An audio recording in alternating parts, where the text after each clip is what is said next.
TARHub Podcast, where four strangers have come together from four different locations of the world and four different time zones to talk about our favorite show, The Amazing Race. Hey, guys. Hello. We're excited to be back. We're going to take a deep dive into season 37 to talk about all you wanted to know about the twists, what we liked, what we didn't like. So I'm excited to get into that. But I was just reflecting back last week about what we talked about, our favorite things about The Amazing Race, the relationships, the traveling. And what I also thought was what has inspired me, what have I been inspired to do because of The Amazing Race? So I'm just curious, is there something over the years we've seen like so many inspirational stories come from The Amazing Race and seen teams just that story of never giving up and coming back from being, in last place. And I just love that feeling of seeing that and being inspired to do things that might be out of my comfort zone. So I'm just curious if there's something that The Amazing Race has inspired each of you to do over the years that you've watched it. This is probably sort of the antipode of what the race sort of appears to be. But what it actually has inspired me personally to do the most is actually to slow down and enjoy the moment. I know when I travel and I do things, I know I like to, in many cases, I'm like, oh, what's next? Like looking forward to what's to come. But then you see those teams on the race where they look at their partner, whether in a taxi or they're doing some incredible experience, and they look at their partner and say, wow, can you believe we're actually doing this? Look where we are. Look how beautiful it is. Let's just slow down and enjoy the moment here. And for me personally, I'm always, when I see that, I'm reminded, stop and smell the roses. Don't look through rose-colored glasses, but stop and smell the roses. Yeah. Every once in a while. I love that. Phil once said, I remember he had a post and he said too, so often in this society, in this era, we're like living through a lens in our phone and always wanting to capture it. But sometimes just putting that lens down and just being in that moment and enjoying it while you're there's something really special about that. What about you, Dom? Any inspiration from The Amazing Race? Aside from more recently starting the TARHub community, a couple of years ago now, Jaden? Yeah, just about 2 years. Yep. When I first discovered the race, I guess, what would that have been, like 15 years ago? I'd never seen anything like it, and it really gave me the travel bug. So I planned a solo trip that took me away from home for 6 months, and during which I visited a bunch of TAR locations. So that was that probably wouldn't have happened if I hadn't discovered Amazing Race, and it was,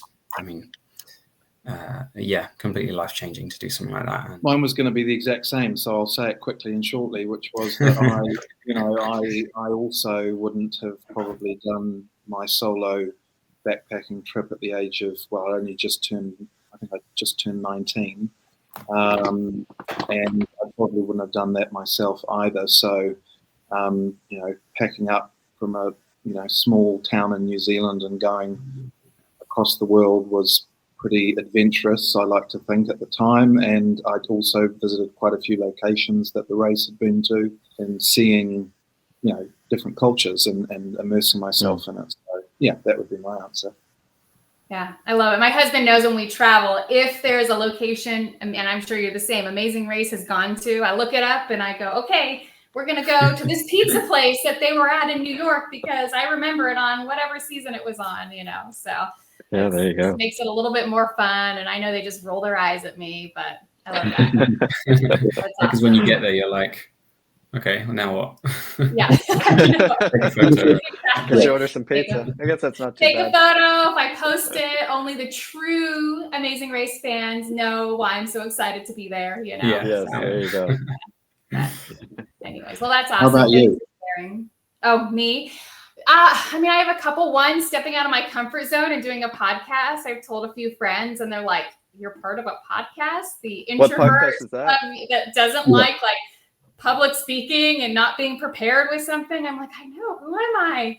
So just doing something like that, talking to four strangers that I don't consider you strangers now, but that's definitely out of my comfort zone. I would never have done it, but it just was so much fun last week having our first episode, because it just being able to talk about something you love so much, like the race, it just makes it easier, So, and I think that's what the Amazing Race does for me, is that I see people step out of their comfort zone, and then it gives me the confidence to do something that maybe doesn't come naturally to me, is a little bit harder. And so that's what the race has inspired me to do. And I guess we got to shout out Scott and Laurie, because all four of us were guests on their podcast, and I don't know about you guys, but that was the first time I've done anything like that before. So same here. Shout out to them. Absolutely. Because love without that them, we brought wouldn't the be. fans. So absolutely, that's for sure. Very cool. Well, shall we get into talking about these twists of the season? Any twists that stand out to you that you're like, that was my favorite twist, I want that back every season?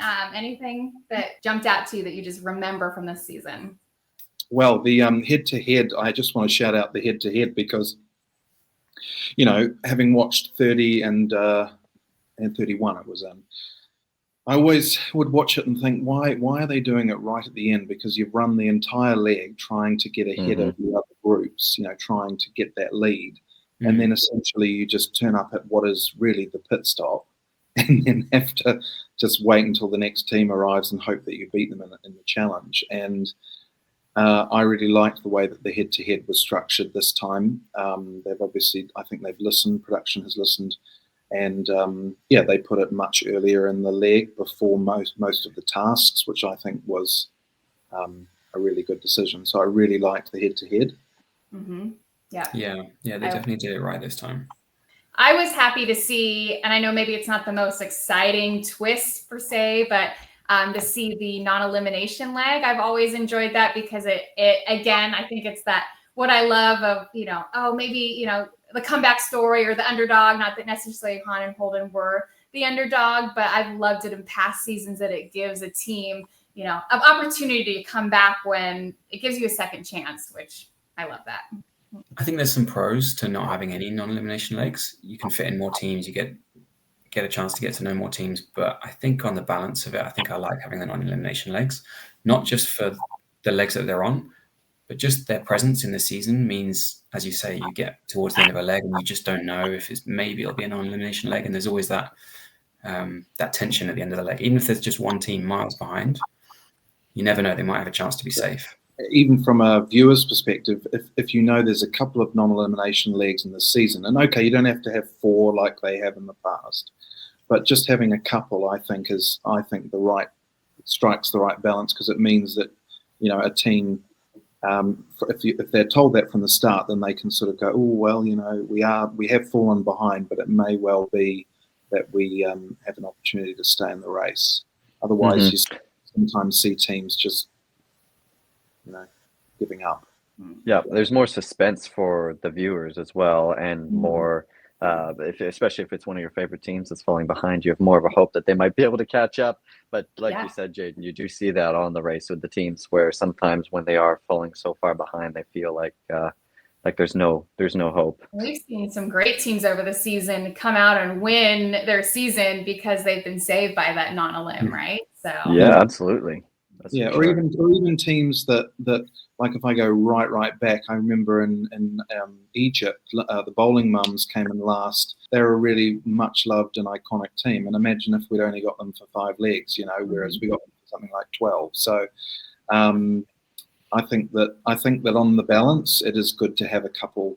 As much as I've enjoyed them experimenting with it, I would love it if they brought back a couple per season. What about the voting twists? Well, my favorite twist this season, I know I've said it before to you guys, but my favorite twist was the double U-turn vote in Indonesia. I love when that was in season 31. And I really enjoy when they have that, because it forces any grievances to be aired. It completely evens the playing field for teams. Any hidden alliances that might have formed behind the scenes, that suddenly they come to the surface, and no one's sort of hiding behind a U-turn board that, okay, no, they're facing everybody here. This is just working it out in between the teams and in between each partner in the teams. And I think it resets the race a little bit and I enjoyed that a lot. I'm so glad they brought it back. I'd like to see it again. Yeah. And were you surprised? Do you think, is that how you thought it was going to go? Were you surprised at all with who got voted in that U-turn vote? I wasn't actually super surprised. I was pretty much expecting how it was going to turn out. But especially the things that were said about Jonathan and Anna, because I had just come up the driver's seat. Maybe if that had been in the next episode, maybe if it wasn't like the next thing after the driver's seat, that might have sort of evened it a little more. But I guess if they bring it back again, I'm sure there'll be a shuffle in the order of things. So I guess we'll see how that plays out. Yeah, that just naturally was going to whoever did that driver's seat. I think that just naturally was going to put a target on their back, unfortunately. Oh yeah, huge target for sure. Yeah, it was super mean that they did that in a way, like right before. But they also like foreshadowed it like crazy the episode before. Yes, they were just talking about Scott and Laurie the whole time, Jonathan and Anna the whole time, and then that huge gaggle of teams at the pit stop. That was they just featured those comments there, so it was pretty clear what was going to happen. It's interesting how with Laurie and Scott how shocked they were. I feel like they were genuinely really shocked that their names were put up there. So I did feel that did seem very genuine from them, especially because when that evening, supposedly behind the scenes, I think it was Nick, I believe, who got something in his eye at the rice task. And Scott went over and helped him because he's a doctor, he has a medical background, so he went and checked him out and helped him with that. And then I would believe Nick and Mike then voted for Scott and Laurie. Well, and I wonder when you're voting too, because the teams, you kind of want to go with what the group is going with a little bit too. Like all those teams were grouped at the pit stop just before. And they kind of heard, obviously, Jonathan and Anna now are going to be a target. And you hear them now throwing Laurie and Scott. So do you kind of want to go with what you feel the majority is going to be voting for? So you're not putting a target on someone else. And you're not the only person voting for that other team. I don't know. Maybe definitely some strategy that goes into that. Nick and Mike, I think you hear them say that in the episode, that they're going for who they think will be the number two. Like they're assuming Jonathan will be the number one. Yeah, the only other team I probably would have, I was a bit surprised that they didn't get any votes at all, was Carson and Jack, which is hilarious given how the season ended up. I was surprised when I was watching that they didn't receive any. But those three teams were the three strongest up until that point, I think. Yes, I was expecting them to be the ones that copped it. Yeah. I think though there was only sort of room for two teams in the vote, because like Jade was saying, if you were a lone team that voted for some random team, then that would put a target on your back. Carson and Jack, I think, flew under the radar just enough on that one, but they were probably the number 3 team, I'd say. I mean, because they've been coming in, they've had some first place finish already by then, but yeah, they did. They lucked out. Yeah, there was just too much heat on the other two. I think any other season, if one of those two weren't there, they would have been the clear option. You're right. Yes. Yeah. And it was funny hearing from Josiah. He said in a number of interviews that at the mat on the end of leg 4, he was trying to bring up Carson and Jack. Like he wanted them gone. He had them pegged up. He said at the airport in LA, he noticed who had one backpack. He saw they had one backpack, and he was like, "Okay, they know what they're doing," and that's who he was targeting. But he said no one else was really interested at the mat, so he dropped it. He didn't want to be an outlier, so he just. Carson and Jack had one little backpack, and then Pops and Jeff had 2 huge backpacks. I know. I saw sometimes. It reminded me almost when you watch the earlier seasons. If you go back and watch season 1 and how big some of their bags are, it's just crazy. Yeah. But they're pretty strong. They could handle it, I'm sure. Yeah, exactly. Yeah. Well, what about? Did you like? I'm thinking of leg 1. They had the fork in the road, and that was a new twist that we hadn't seen before. What do you think about that being? There we go. Look at this. Oh, here we go. Look at that. There it is. Larry and Mark. I wish we would have gotten to see them longer. They seem like they were great friendship. Yeah. Yes. just jumping back a bit to the non-elimination conversation, the one of the issues with not having non-elimination legs, I know we had one, but with not having many of them, is there's so many teams, and these guys definitely got screwed over in terms of screen time. I know they were out in the first leg, but we barely saw them in the first leg. We saw them doing the detour a little bit, but sorry, the fork in the road, not detour. But other than that, we didn't really get to know them at all. Yeah, and I mean, just the fact, this is the sappy side of me, but I got emotional when they got eliminated, just based, I can't remember if it was Mark or Larry that was speaking at the end on the mat, and one of them got choked up a bit, and of course I did as well. Yeah. And so I'm like, man, I think we could have seen so much more great things just about like seeing their relationship develop and learning more about them. And so, but yeah, you just didn't have the time to get to know them, unfortunately. Yeah, and they mentioned it was their first time traveling internationally, and I would have loved for them gone a few more legs. They were great characters. Yeah, they were. And you love having those sorts of teams where they've never left the country. It's always good to see. Hello, this year. Podcast mascot is here. There's our mascot, her cameo. Sorry, she's going to come to join us. Yep, on she has to have lap. on every episode. Every episode. Written into the contract. Yeah. I really like the fork in the road, but I've already vocalized it in the Discord, in the server. But I felt like they could have done another task. I just feel like it basically being one decision to split and then going to the pit stop. I personally think they could have maybe done another task after the detour in the fork in the road. Yeah, I think that definitely would have helped if there was another detour afterwards, or even just another route info or something to actually make it feel like two simultaneous races, because it just felt to me like a little bit of a variation on a detour, but rather than two separate races. If there was something else that each side had to do afterwards, I think it would have added to it. And maybe we'll see that if the twist comes back in the future. Yeah, I liked it. I liked the twist. I wondered if maybe it was a little, it's hard to have that the first twist, I feel like, where you're going to lose two teams that first week when you're still getting to know them. So like maybe if it was, even episode 2 or 3, I might have liked that even more, just because then we would have only lost one team the first week rather than losing 2. I guess we're all very happy that the intersection came back. Yeah, that was going to be my answer. I think that was the one I was super happy to see back. It's been such a long time, and I think they nailed the format of it as well. I think I really like the intersection roadblock.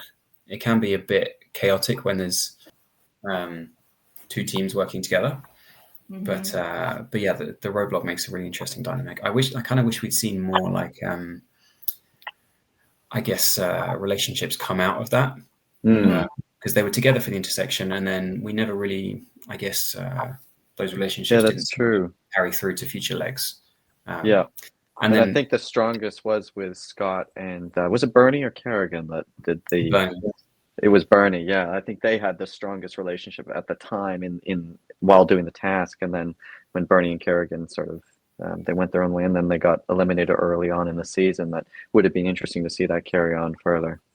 Yeah, and then I think one of the other sort of minor criticisms that people have said is that it would have been more interesting to see it a little bit later in the leg, so a little bit later in the race, so maybe leg 4 or leg 6, because you'd maybe start to see some dynamics of like, well, I don't want to work with this team that's right behind me. I'm gonna wait a little bit, or yes.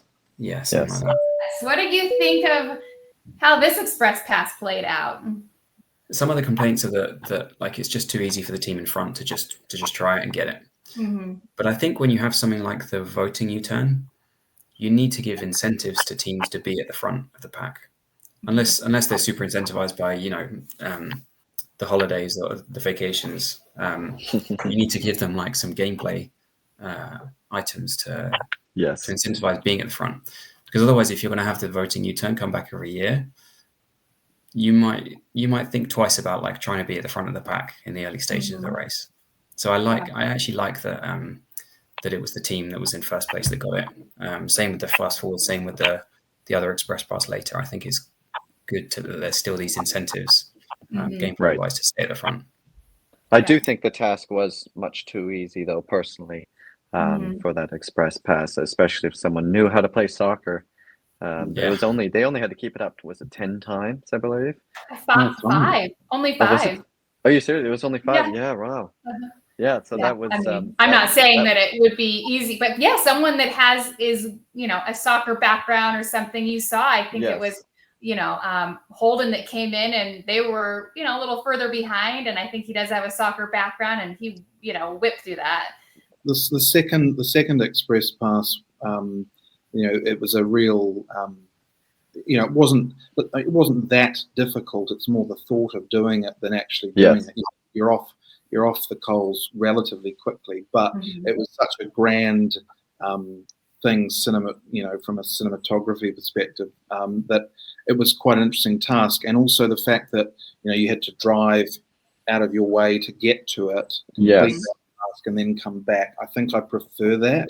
I think had they done the roadblock at that particular shrine, and then if they wanted to attempt the express pass, they would then have to go, I don't know, say kilometer, run up the road to another shrine, because there's so many in Kyoto.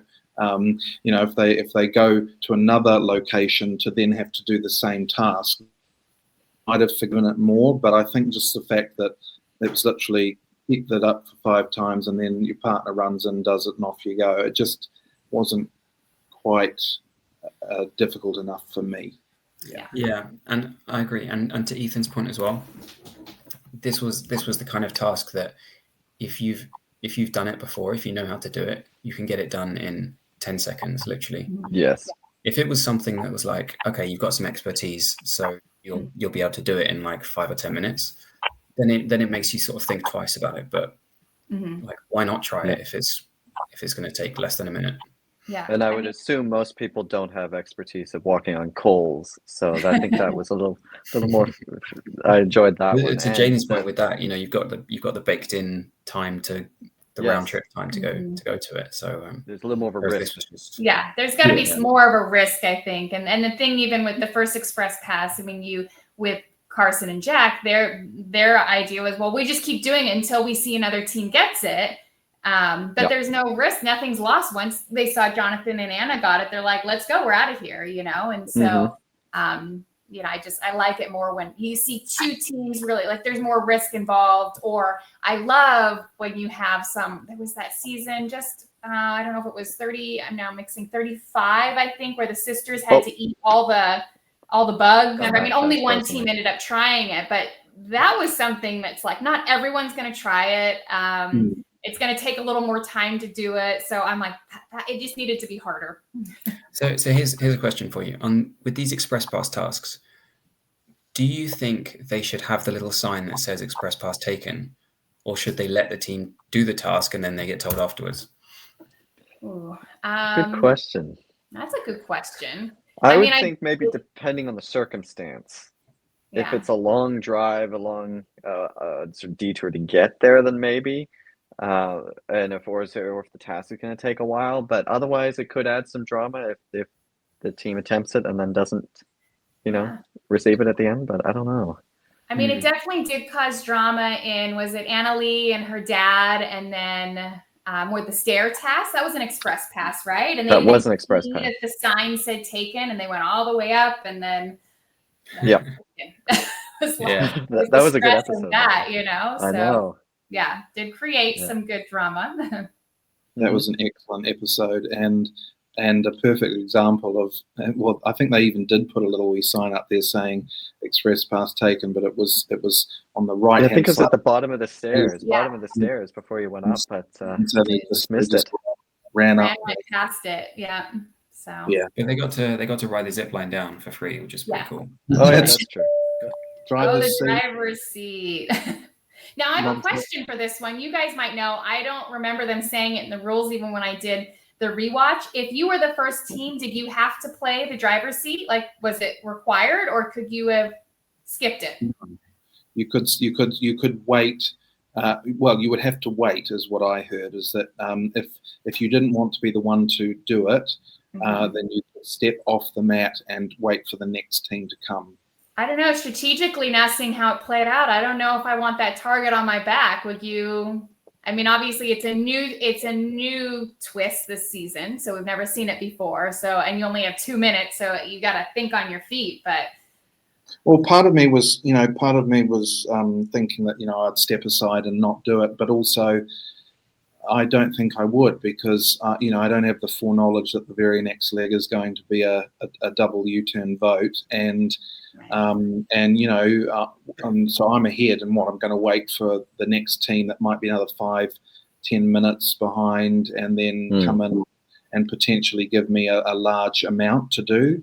So I don't know that I would, to be honest. With I wouldn't have that foreknowledge that there was going to be a double U-turn vote.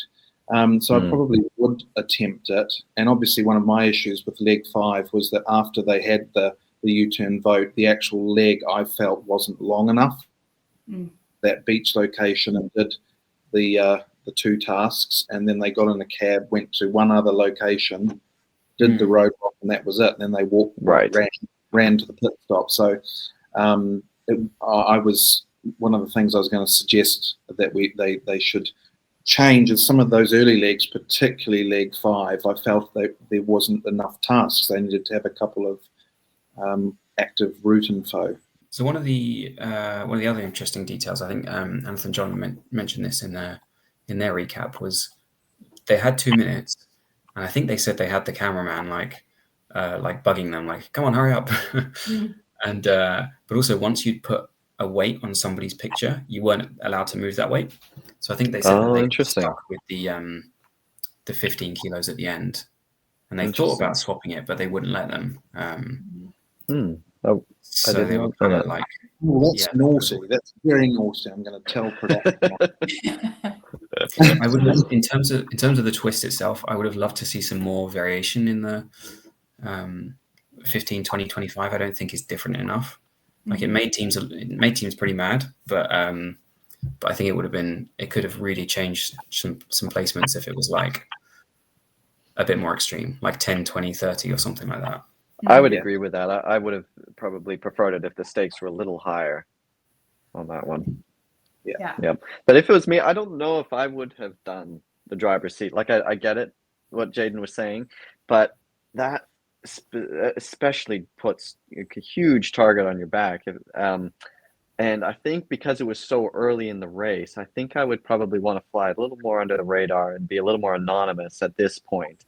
And then the next team turns up and sees that you're waiting and says, no, I'm not, I'm going to wait too. Right. And then if no one uses it, then no one uses them. That's not good TV. So it's interesting when you guys probably do this too. When I'm thinking about all of this, there's 2 ways I think of it. When I'm a fan sitting on the couch and how it plays out and how I want to view it. And as a racer, I would do something totally different sometimes. And I'd probably just get grumpy at the production and tell them all to be quiet so that I could actually think. Give me 2 minutes. If you're a cameraman telling me to hurry up, I'll turn around and tell you to be quiet. Yeah. I think remember from Scott's map that he put, and he was super detailed with all the additional info. I think as well as the 2 minutes of making your decisions, I think also as soon as you turned up to the board, you had 2 minutes to decide if you were going to use it or not. Okay. So like, if that's because we had like the weekly previews to think about it and everything, but if you just turned up, you're probably not going to be thinking like, okay, what's this going to do for my long-term race strategy? Again, since it's a new twist that they've never had, I'm sure as a racer, you've studied. I mean, hopefully you've studied seasons and you discussed with your partner, we get this twist. Are we going to play the U-turn? Are we going to are we going to go for the express pass or the fast forward? But it's a new task. So you don't have any strategy and you have 2 minutes to figure out what you're going to do. That 2 minutes and the adrenaline is probably just rushing through you. And I could see, having a panic moment for sure. Right. Yeah. And like supposedly you said, none of those other twists or game elements would you ever consider like waiting or not using it.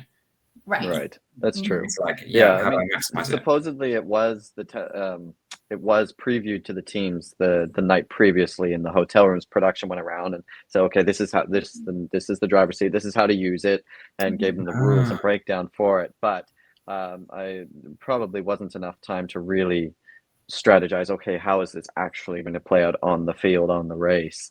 But they did have a night to think about it. Oh, that's interesting. Okay. I hope to see it again, actually. I would like to see it again and see how it plays out in another season. I think I'd like to see everything again. I mean, I think the one that was the weakest for me was probably the Valet Roulette. But I think maybe that's just because it was the penultimate one. Maybe if they did it a little bit earlier and had an even distribution, it might have been more interesting. You might have had more teams that didn't know how to drive stick as well. It didn't really seem to affect the placement of the teams on that leg. No. But I think I might have a little bit of fix for that. We call it transit roulette. And some teams have to self-drive, some teams have to take taxis, but if it was in more of a metropolitan area, maybe some teams had to take public transit. You don't never know. I like that. Yeah, that would be good. There was, because that's what sent. Do you remember Redmond and of course you remember them, but Redmond and Matt from season 29. I love them, Matt and Redmond. They're awesome. Yeah, I think some of the teams. I think it was their season, but we have seen on their season, some of the teams would take a taxi and some would take public transit, and they had the option. And depending which was faster, that's correct. And so absolutely. And then maybe if it was assigned if it was transit roulette and assigned to the teams, then we could sort of see how that plays out. And they had to take a certain mode of transport.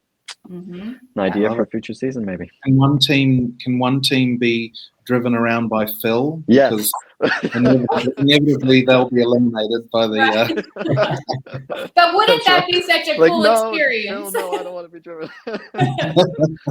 That didn't go so well for Jesse and Francesca. Yeah. But the other teams are probably jealous to start. They were like, they're lucky. Yeah. But maybe one team could have a private driver, though. As we're talking about Valet Roulette, I think there was so much potential to. It doesn't just have to be about manual versus auto, because it's a pretty low chance that it's going to affect someone, especially in the final four. Yeah. And I mean, they could have had like a really old car, or maybe like even like a minibus that two teams have to take. Interesting. There you go. Team up. Camper van.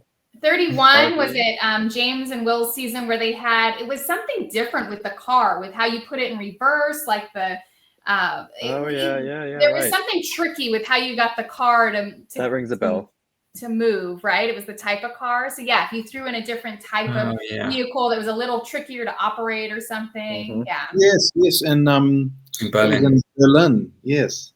Yeah. That's right. Yes, I remember that now. Yeah, that could be an idea as well. Yeah, actually, we haven't seen that in quite a while. I remember that was one of the really good episodes in season 6 with all the lovely teams, where they had to drive in Hungary those old, the old cars, and that's actually right. Yeah, season 32. Okay. Interesting. Well. There you go. Yeah. I guess the issue with these suggestions is that on this leg they had to do a lot of driving across a very large distance, so you can't really have like a gimmick car or whatever, because they wouldn't get very far. A unicycle. Yeah.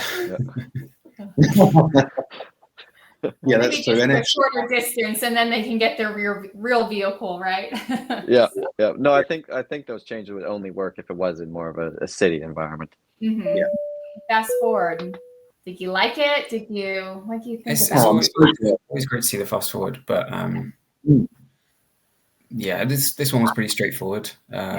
People would have loved to see the scuba tasked by more teams. Probably wasn't very practical to have like a bunch of teams doing it at the same time, so it makes sense that it was a fast forward. I just wish, I remember when Han and Holden, they were going for it too, right? And once they saw that Jack and Carson got into the car, it was like, again, not quite enough risk. They saw and they turned right around and left. So I like to see if a team goes a little bit further. I think there was a fast forward. I was one of the earlier seasons, and you had two teams. I love when you see two teams side by side trying to go for it, and they're like, Yes. I can't even remember. It was like stacking something, I think. I can't remember all the details because it's a really earlier season.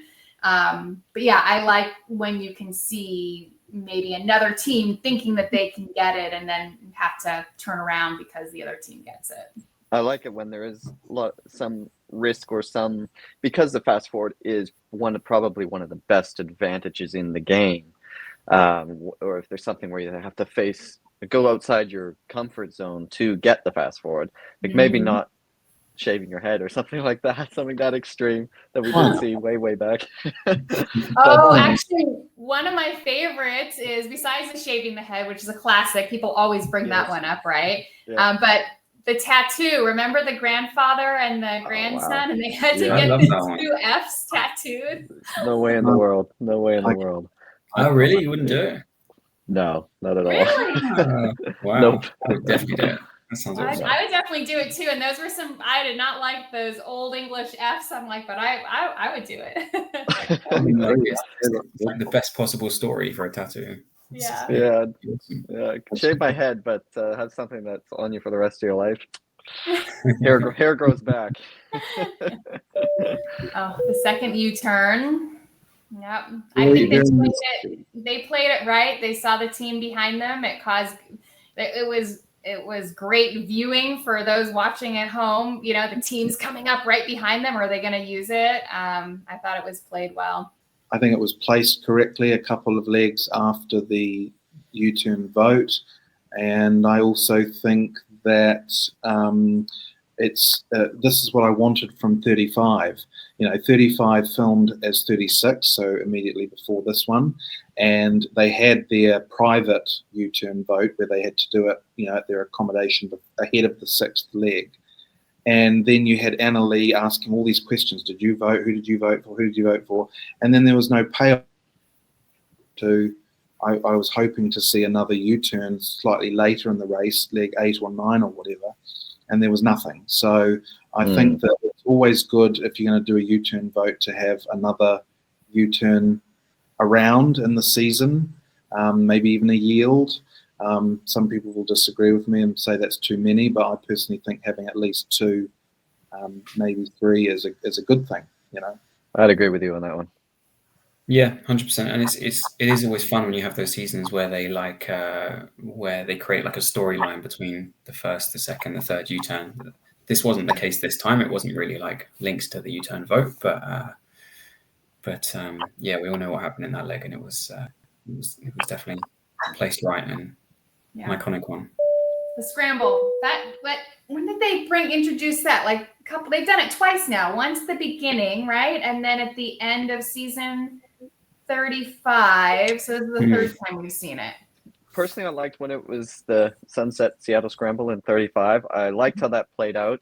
I do enjoy the Scramble. I think it's really interesting as it gives teams more freedom on the final leg to sort of make their own decisions here, and this is the last chance where they really got to take it into their own hands and decide what they're going to do.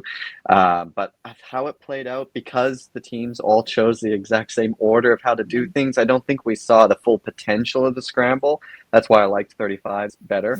I think a pretty simple fix would be that once you've completed the 3 tasks, you have to return to where you started. Yes, that's a good idea. Then it doesn't matter what order you do them in, you're always going to travel the same distance.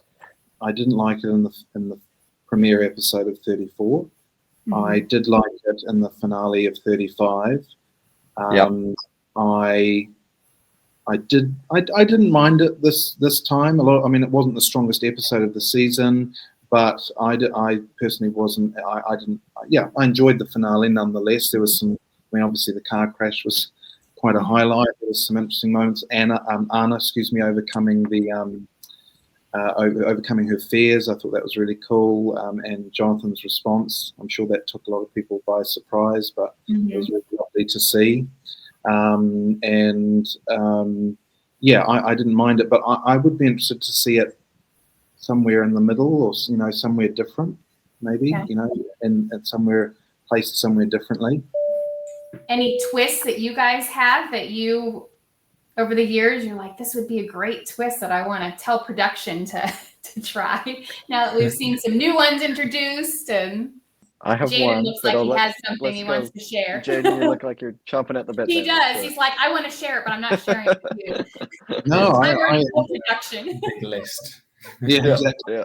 Yeah, that everything I've wanted to tell them, they've heard. Yeah. You know what I'd like to see, and it's not necessarily there's a twist for the whole season, and this is if you bring gimmicks back, which not everyone likes a gimmick season, but it's probably only because I haven't found the right partner for my puzzle piece to get on the show, right? But and being a super fan, I would love to see one season.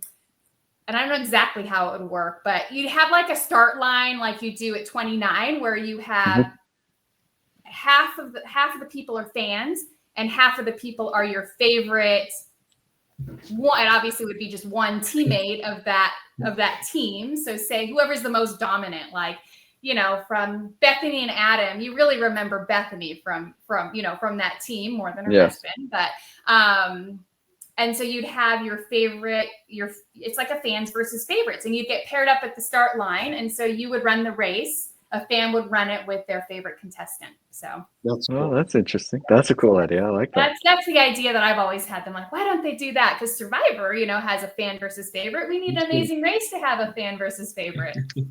I agree. That's a great idea. That's my twist. My idea that I've alys had in my head. And also, there's some people, and I might be speaking out of turn, but there are some racers who can't race anymore because their partners are now older, or they might not be as able now. And so, I think that's a really cool idea. We might be able to bring back some people that we've been wanting to see back, but can't because of certain reasons. Yeah. So.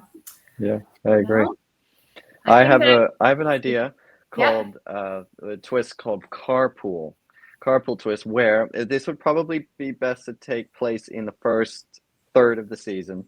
And so at the beginning of the leg, Phil tells teams that they have to be paired. Each team has to be paired with another team for this leg, for the entirety of the leg. So one team cannot go ahead and leave another team behind. They have to travel together. They have to stay together, even if that means helping each other. And the reason why I think it would be kind of interesting is because that would completely break up alliances. If a team it could be a random drawing. So if a team has to be paired with another team. But yeah, it could be kind of interesting. Carpool. And so they have to complete everything together. I don't know how it would work with checking in for the very last team. I haven't figured that part out yet, but I'm sure a foot race. Yeah, there you go. Yeah. Maybe it might be a Non-Elimination Leg, It could be. Yeah, and maybe the carpool ends at a certain point, and then now it's back to sort of almost a little bit like the fork in the road. Yeah, my not twist, but season gimmick, just like yours, Jade. I would love again to see a Stranger season. I thought it was super interesting. Yeah. But I'd love to see one again, but then you get to like leg 3, and then everyone is separated again, and you do the draw again. And so you see if people will like willingly pick the same partners again, or if they're like, no, I'm gonna completely switch this time and go with someone different. Yeah. Interesting. And then it just stays like that for the rest of the race. I think that could create some really interesting dynamics.